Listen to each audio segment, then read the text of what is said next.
Is Mini Brawl GO worth your time? Because let's be honest, at a certain age, the cost of a game isn't in pounds or dollars, it's your time. Time you could be spending watching brain rot, doom scrolling Twitter, or unwinding with your main game. So this week, I gave Mini Brawl GO 4 hours of mine, and here's what I found. Mini Brawl GO is top-down pixel art adventure. You control a hero who auto-attacks while you move them around the map. It's technically called a dungeon, but it looks more like an open space full of mobs, bosses, and floating resources. You control one main hero, but you get to build out a squad. I had 3 companions by the end, each with their own role. We had a DPS, a tank, a healer, a mage, the usual suspects to choose from. Enemies ramp up as you go, and progression depends on better gear, better companions, and unfortunately, better tolerance for grinding. Combat is mostly automatic. Weapons fire, abilities go off, and you dodge attacks manually. My weapon dropped mines as a special. It's satisfying when it worked. Equipment and stat boosts come from gear, armor, and everything you do feeds into the long grind for better performance. You collect resources like wood, stone, crystals, and meat, which is used alongside hero cards to level them up. You get those cards by recruiting heroes at the pub, where you pick one of 3 in randomized roles. The loop is get cards, spend meat, level up your team, survive longer, and the early game is easy. Then it spikes hard.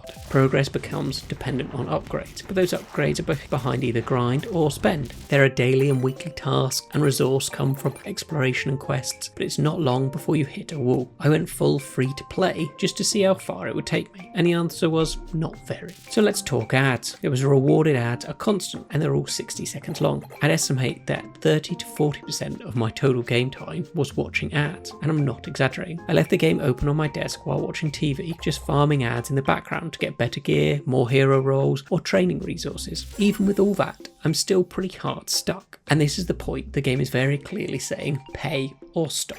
You can spend £9, $10 to remove the ads, which also boosts rewards in the pub, blacksmith, and daily quests. It's the only purchase I would have considered just to reclaim some of my time. But even after buying that, there's more. There's a dog that follows you around digging up treasure, there's extra chests, there's faster gear crafting. It's a deep spend funnel, and without spending or watching a small film festival's worth of ads, your progress will stall. The game runs well, there's no crashes, no overheating, even after long ad farming sessions. It's visually basic but clean, animations are fine. There's a village with a fog of war areas that I couldn't unlock because I'm still stuck, and at this point I don't think I'll be seeing what's behind that smoke. There doesn't seem to be any community features, there's no leaderboards or events, so it feels very single player. Mini Brawl GO starts off strong. The combat loop is satisfying, the team building has potential, and the dungeon clearing is generally enjoyable, but the difficulty curve is steep and the reliance on rewarded ads is oppressive. It's not that you can't progress as free play, it's that it'll just cost you actual hours of ad watching. So if you want to play for free, be prepared to make it your second screen activity while watching Netflix, or just spend £9 and see how long it holds your attention.